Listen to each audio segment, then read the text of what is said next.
What if the darkest secret your family kept wasn't a stolen fortune or a murder, but you? For 20 years, she was locked in a freezing tower, branded a genetic failure.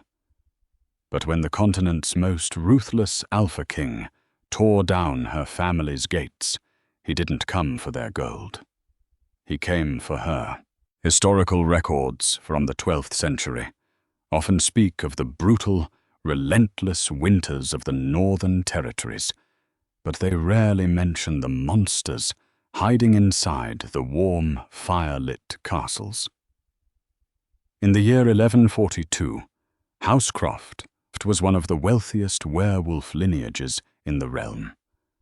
Led by Lord Thomas Croft, they were a family of purebloods, known for their massive, silver-furred wolves and their ruthless political cunning. To the outside world, Lord Thomas was a grieving widower who had bravely remarried the elegant Lady Catherine, raising 2 beautiful daughters. But this was a lie, a carefully orchestrated, horrific lie. There was only one daughter presented to society, the golden-haired, fierce Harriet. The other daughter, Gwendolen, did not exist. At least, not on paper, not at banquets, and certainly not in the eyes of the pack. Gwendolen Croft was considered broken. In lycanthrope society during the Middle Ages, a wolf was expected to shift for the first time by their 18th winter. It was a brutal coming-of-age ritual. Those who failed to shift were branded as dull bloods, genetic dead ends who possessed the heightened senses of a wolf but the fragile body of a human. They were considered a stain on a pure-blood family's honor, often exiled to the wilderness to die. But Lord Thomas was a proud man, and executing his own flesh and blood would draw too many questions. Instead, when Gwendolen turned 18 and her bones refused to break and reform under the full moon, her father and stepmother devised a quieter, more cruel solution. They erased her, the Eastern Keep. Gwendolen was moved in the dead of night to the Eastern Keep of the Croft estate, a crumbling, drafty stone tower that had been abandoned for decades.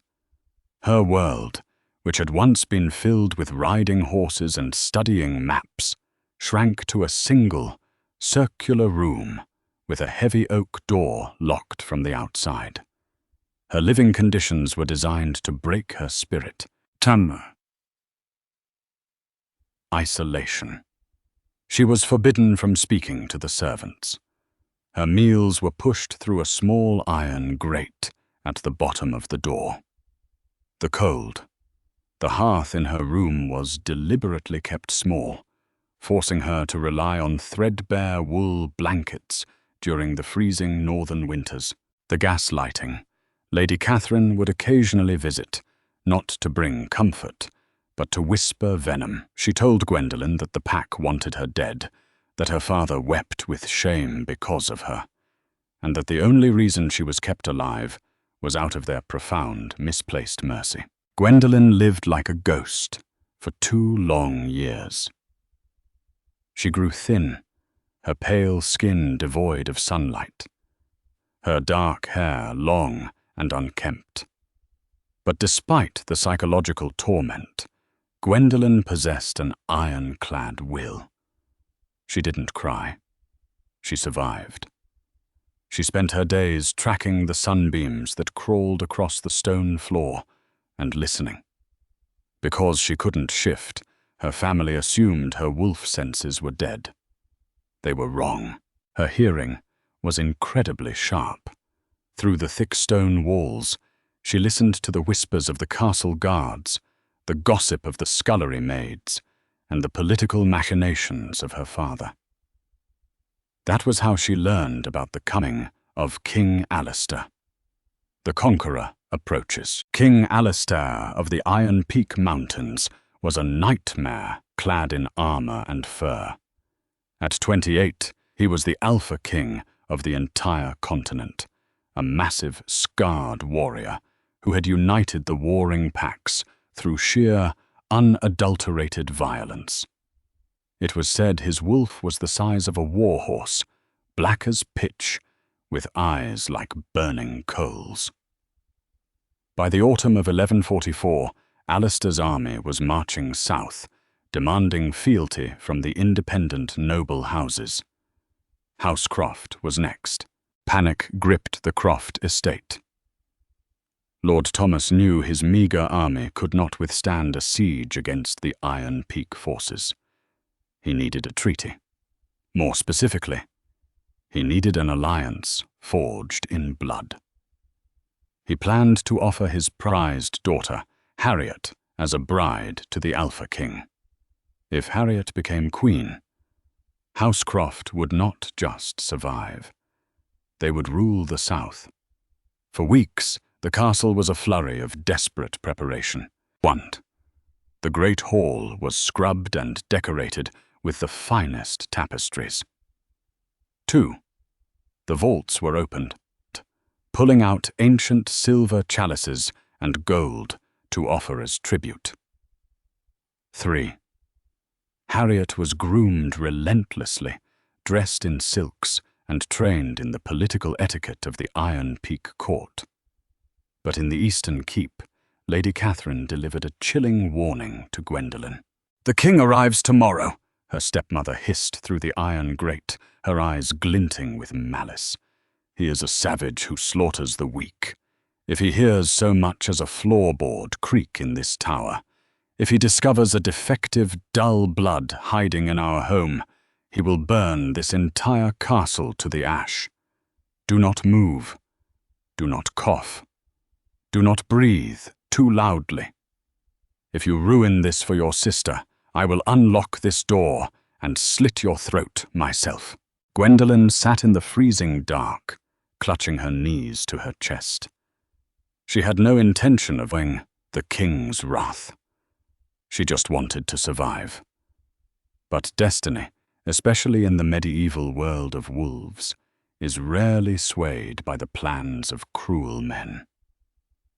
The arrival of King Alistair was not marked by joyous trumpets, but by a deafening, earth-shaking howl that rattled the very foundations of the Croft Castle. From her narrow window in the tower, Gwendolen watched as hundreds of massive wolves broke through the tree line, shifting seamlessly into imposing, battle-hardened men and women as they approached the gates. At the center rode King Alistair. Even from a distance, Gwendolen felt a strange, terrifying jolt in her chest. He was a giant of a man, clad in dark steel and thick furs, his expression as cold and unforgiving as a glacier. Beside him rode his beta, a formidable warrior named Gideon. Lord Thomas, sweating profusely despite the freezing rain, greeted the king in the courtyard, bowing so low his forehead nearly touched the mud. "Welcome, my king, to House Croft. Our home is yours," Thomas declared, his voice trembling slightly. Alistair didn't smile. He merely dismounted, his boots hitting the ground with a heavy thud. "We will see about that, Lord Croft. Let us hope your hospitality matches your reputation." The Feast of Lies. That evening, the great hall was filled with the scent of roasted venison, spiced wine, and palpable fear. King Alistair sat at the head table, radiating a heavy, suffocating alpha aura that forced the Croft Pack members to keep their heads bowed. When the time was right, Lord Thomas presented his masterpiece. The massive oak doors opened, and Harriet walked in, flanked by musicians. She was undeniably beautiful, wearing a crimson gown that complemented her golden hair, her chin held high with practiced confidence. "My king," Thomas announced proudly, "may I present my only daughter, Harriet, the pride of our bloodline." Harriet approached the table, bowing gracefully, offering her neck in a traditional sign of submission to an alpha. It was the perfect, calculated move to win a mate. Alistair looked at her. He tilted his head, breathing in her scent. Silence stretched across the hall. Lady Catherine held her breath, her nails digging into the wooden table. This was the moment they secured their royal future. But Alistair's dark eyes narrowed. His wolf, a primordial entity of instinct and power, felt absolutely nothing for the woman standing before him. She smelled of expensive perfumes and desperation. "She is beautiful, Lord Croft," Alistair said, his voice a low, gravelly rumble that echoed in the quiet hall. "But she is not my mate." Harriet's smile faltered. Thomas stammered, "My king, surely an alliance." Alistair raised a hand, silencing him instantly. The king reached for his goblet of wine, intending to dismiss the conversation. But as he lifted the cup to his lips, a sudden gust of wind blew through the high windows of the great hall, extinguishing several torches. And then it hit him. It was faint. So incredibly faint, it was almost buried beneath the smell of roasted meat and the sweat of terrified lords. But to an alpha king, it was like a beacon in the dead of night. Petrichor, rain hitting dry earth, pine needles, and a hint of wild, sweet honey. Alistair's wine goblet dropped from his hand, shattering on the stone floor. Red wine pooled like blood. The entire hall went dead silent, terrified they had offended the volatile king. Alistair stood up slowly, his chest heaving. His pupils blew wide, the human brown bleeding into a terrifying, luminous gold. His wolf was clawing at the surface, thrashing, roaring a single word in his mind. "Where is she?" Alistair growled, the sound vibrating through the floorboards. Lord Thomas stepped back, terrified. "Where is who, my king? You are looking at Harriet." "Do not play games with me, old man," Alistair snarled, vaulting over the heavy wooden table in a single, terrifying motion. He grabbed Lord Thomas by the collar of his tunic, lifting the man off his feet. "There is a scent in this castle, a scent that belongs to my soul. Who else is in this keep?" Lady Catherine stood up, her face drained of all colour. "No one, Your Grace. Only the servants." Alistair dropped Thomas and turned toward the massive stone hallway. His wolf was in full control now. He began to stalk through the castle, following the faint ribbon of scent. Gideon and the Iron Peak guards immediately drew their swords, following their king, while the Croft family scrambled behind them in sheer panic. The broken door. Alistair's path bypassed the grand bedchambers, bypassed the servants' quarters, and headed straight for the abandoned, freezing corridors of the eastern keep. "My king, please," Thomas pleaded, running to catch up. "There is nothing down there but dust and old stonework. It is not safe." Alistair ignored him.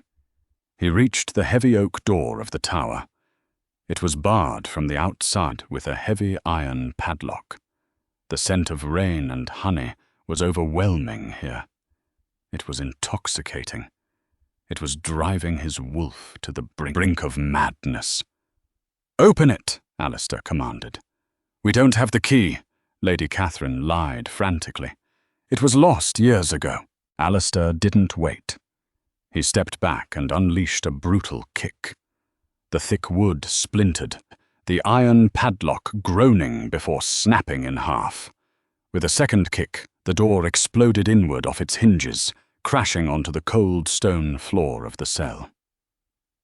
The king stepped into the freezing, dimly lit room. There, huddled in the corner, wrapped in a threadbare blanket, was Gwendolen. She was trembling vilely, her wide, terrified eyes locked on the massive, golden-eyed monster standing in her doorway. She looked frail, malnourished, and terrified.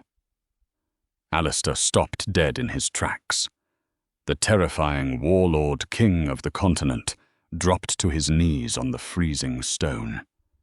His golden eyes softened instantly, filled with an agonizing mix of reverence and fury.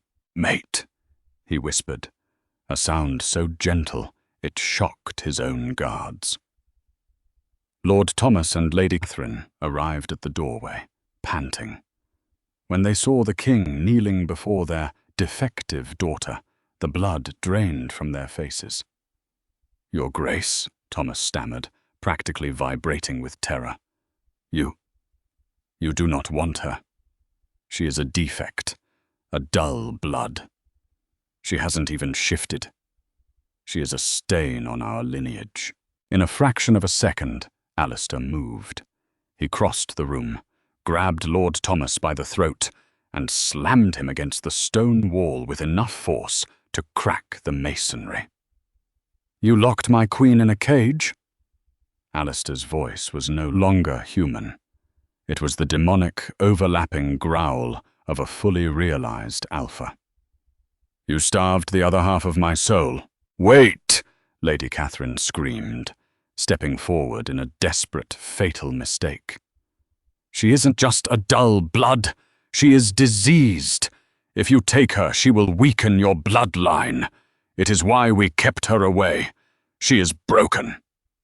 Alistair threw Thomas to the floor. He slowly turned his gaze to Lady Catherine.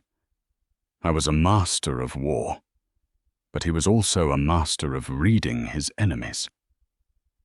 He looked at Gwendolyn's pale skin, the dark circles under her eyes, and then looked back at the stepmother. "She is not broken," Alistair said coldly, his eyes narrowing as the twisted puzzle pieces fell into place. He stepped closer to Catherine, leaning down so his face was inches from hers. "She is suppressed." A collective gasp echoed from the Iron Peak guards. Alistair turned his head to his beta. "Gideon, search the kitchens. Check the spice cabinets, the apothecaries, the private chambers of this vile woman.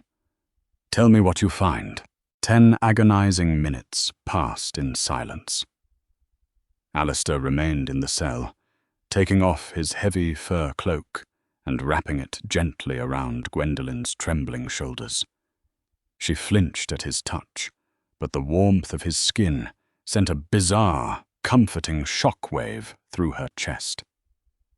Gideon returned, holding a small, unassumingly carved wooden box. "Found hidden beneath a floorboard in Lady Catherine's quarters, sire," Gideon said, his face contorted in disgust. He opened the box to reveal crushed, dark purple petals. "Wolfsbane," Alistair growled, confirming his suspicion. The twist was agonizingly clear, and the truth of the Croft family's betrayal laid bare. Gwendolyn wasn't a dull blood. She hadn't failed to shift because she was genetically defective. Lady Catherine had been secretly slipping micro-doses of crushed wolfsbane into Gwendolyn's food and tea since she was 12 years old. Wolfsbane, a highly toxic poison to lycanthropes, was lethal in high doses, but in tiny, chronic amounts over years, it acted as a chemical prison, slowly paralyzing the inner wolf, keeping Gwendolyn trapped in a perpetually sick, human state, all to ensure that Catherine's biological daughter, Harriet, would be the only rival for the pack's inheritance. They hadn't just hidden Gwendolyn. They had systematically poisoned her for a decade. Alistair stood up, his eyes burning with a rage that would soon become legendary across the continent. He looked at the cowering Lord and Lady of House Croft and delivered a sentence that would change the course of their history forever. The silence that followed King Alistair's realization was heavier than stone. The shattered pieces of the wooden box lay on the floor, the crushed purple petals of the wolfsbane, a damning testament to a decade of torture. Alistair's golden eyes swept over Lord Thomas and Lady Catherine. He did not draw his sword. A quick death was far too merciful for what they had done to his mate. You have committed treason against the crown by plotting to poison a royal. Alistair's voice was a lethal, quiet rasp. But more than that, you have committed an atrocity against the goddess herself. You attempted to smother a true wolf. Mercy, your grace, Lord Thomas sobbed, falling to his knees. It was Catherine's doing. I only turned a blind eye. Lady Catherine shrieked, backing away toward the door, but Gideon and the king's guards instantly blocked her path. Harriet, the golden child, stood paralyzed in the hallway, watching her grand future crumble into ash. There is no mercy for those who steal the sun from their own kin, Alistair declared. He turned to Gideon. Strip them of their silks. Confiscate the Croft fortune. Lord Thomas and Lady Catherine are to be locked inside this very tower. Let them survive on the scraps of the scullery, with the hearth unlit and the winter winds howling through the cracks. Let them live the exact life they forced upon their daughter. He looked at Harriet, who whimpered under his terrifying gaze. And you, the false bride.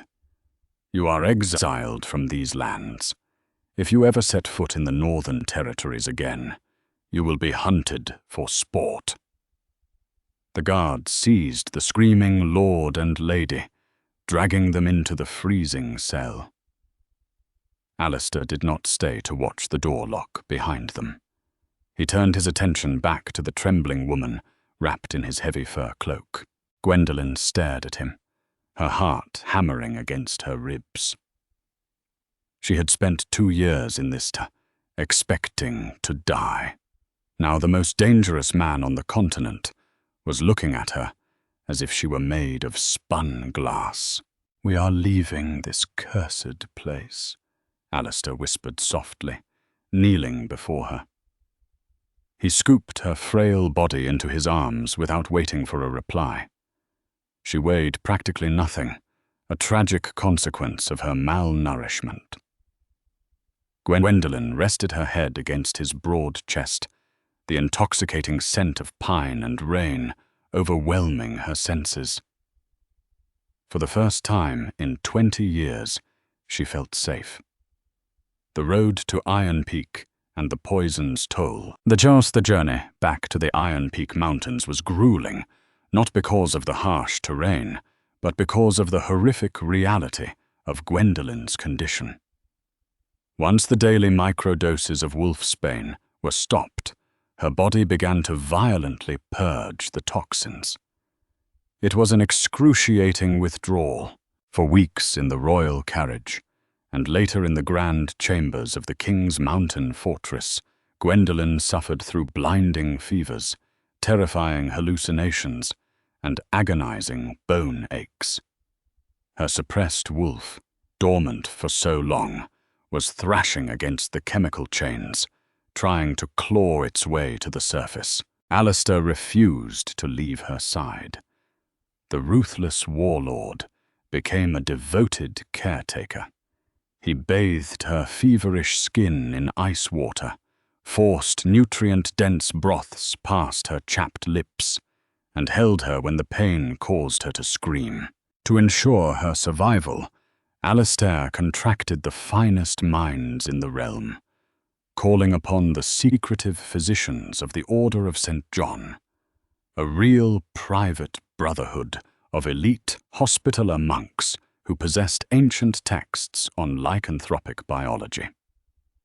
Brother Bartholomew, the head of the order, arrived at Iron Peak with cases of rare antidotes and purifying salts. The poison has interwoven with her nervous system, Your Grace, Brother Bartholomew explained gravely one evening, mixing a poultice of activated charcoal and crushed willow bark. Her body has forgotten how to be a wolf, the first time she shifts, The sheer force of the awakened magic might stop her heart. She must be grounded by a true mate's bond, or she will not cement the transition. Alistair looked at Gwendolyn's sleeping, pale face. He took her frail hand, pressing his lips to her knuckles. She will survive, Alistair vowed, his eyes glowing with fierce determination. She has fought the dark her entire life. I will not let it take her now. As winter turned to early spring, the purifying treatments of the Hospitallers began to work. Gwendolyn's hollow cheeks filled out. Her dull, matted hair transformed into a cascade of rich, shining raven locks. And most importantly, the dull ache in her soul began to ignite into a blazing fire. She could feel her wolf. It was pacing, hungry and ancient. But as Gwendolyn healed, a dark storm was brewing at the borders of the king's territory. Harriet had not taken her exile with the grace of a defeated woman. Stripped of her wealth and her pride, the rejected sister had traveled south, her heart twisted by a venomous cocktail of jealousy and vengeance. She managed to secure a massive loan from the southern lords who despised Alistair's iron grip on the continent. With this gold, Harriet hired the Breton Vanguard, a ruthless, highly trained private mercenary company known for specializing in hunting lycanthropes using weapons forged of pure silver. Her plan was simple and desperate: assassinate King Alistair during the upcoming spring equinox moon claim. Gwendolyn died in the crossfire and usurp the throne under the backing of the southern lords. The night of the equinox, the spring equinox, was the night Gwendolyn was destined to finally shift. The pull of the moon was a tidal wave in her blood. Alistair had taken her to the sacred Moonstone Grove, an ancient clearing deep in the mountains, shielded by towering pines and ancient magic. Gideon and the Royal Guard were stationed a mile away. A mate's first shift was a deeply intimate, private rite of passage that required absolute isolation. "Do not fear the pain, my heart," Alistair murmured, standing barefoot in the snow, his hands resting on Gwendolyn's shoulders. The full moon was rising, massive and luminous. "Let the beast tear through the cage. I am right here." Gwendolyn gasped as the first wave hit her. It felt as though lightning had struck her spine. She fell to her knees, clutching the snow. The sound of her bones cracking and snapping was violently loud in the quiet grove. She screamed, but the scream mutated into a guttural, terrifying snarl. But just as the transformation reached its brutal climax, the silence of the grove was shattered. Thwack! A silver-tipped crossbow bolt buried itself deep into Alistair's shoulder. The king roared in pain, stumbling back as the toxic silver burned his flesh. From the shadows of the tree line, 30 heavily armed Breton Vanguard mercenaries poured into the clearing, their silver swords gleaming in the moonlight. At the rear stood Harriet, wrapped in stolen furs, her eyes manic with triumph. "Kill the beast!" Harriet shrieked, pointing at Alistair. "And bring me my sister's head." Alistair, despite the silver poisoning his blood, shifted instantly into his massive, pitch-black wolf. He tore into the first wave of mercenaries with devastating fury, crushing armor and snapping necks. But there were too many. Another silver bolt pierced his flank, and a mercenary drove a silver-laced spear through his hind leg. The Alpha King collapsed into the blood-stained snow, snarling defiantly as the mercenaries closed in for the kill. Harriet stepped forward, a silver dagger in her hand, intending to finish her sister herself while the beast was distracted. She looked toward the spot where Gwendolen had fallen, but the snow was empty. A low, rumbling vibration shook the earth. It wasn't just a growl. It was a sound that seemed to pull the oxygen from the air. From the shadows of the ancient monoliths stepped a creature of absolute mythological terror and beauty. Gwendolen had not shifted into a frail, stunted wolf. The decades of suppression had acted like a pressure cooker, concentrating her bloodline's ancient magic. She was a towering, majestic beast, larger even than Alistair. But what made the mercenaries drop their weapons in sheer, paralyzed dread was her coat. She was not brown, nor black, nor grey. She was pure, luminescent silver. Gwendolen possessed the blood of the Luna Argentum, the first matriarchs of the werewolf race, a lineage thought to be extinct for 1,000 years. Her eyes burned like brilliant, white-hot stars. Mine, the silver wolf's voice echoed directly into the minds of everyone in the clearing, carrying the crushing weight of a demigod. The slaughter that followed was swift and merciless. Gwendolen moved faster than the human eye could track. She became a blur of silver and claws, tearing through the Breton vanguard like wet paper. Silver weapons shattered against her impossibly dense fur. She didn't just fight. She eradicated them. Within 2 minutes, the elite mercenary company was reduced to a pile of broken armor and silence in the snow. Harriet dropped her dagger, her knees giving out. She fell into the snow, weeping in absolute terror as the massive silver wolf stalked toward her. Gwendolen's jaws were coated in crimson, her white eyes fixed on her tormentor. She could have bitten her sister in half. The beast demanded blood for 20 years of stolen life. But as Gwendolen looked at the pathetic, sniveling woman who had tried to poison her soul, she felt something stronger than vengeance. She felt pity. Gwendolen let out a deafening roar that sent Harriet scurrying backward in the snow, then turned her back on her sister. Death was too easy. Let Harriet live with the knowledge that the sister she called broken was practically a god. Gwendolen trotted over to Alistair. The black wolf was bleeding heavily, but he forced himself to stand, gazing at his mate in absolute awe and reverence. Gwendolen nuzzled her massive silver head against his neck, her magical aura already neutralizing the silver in his wounds.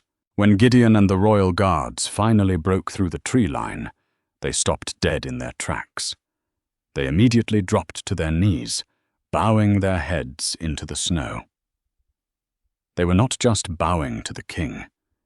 They were bowing to the legendary Silver Queen. House Croft had tried to bury Gwendolen in the dark, but they had forgotten one simple, immutable truth about the wild.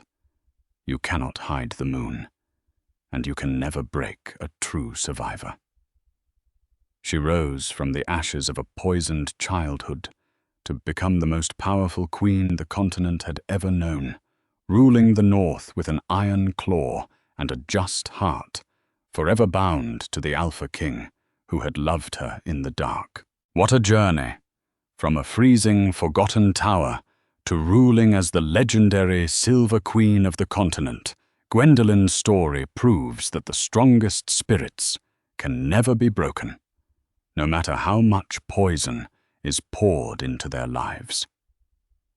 If you were captivated by this epic tale of betrayal, undeniable soulmates, and ultimate revenge, hit that like button. Share this story with your friends who love a fierce underdog, and don't forget to subscribe for more thrilling romantic dramas.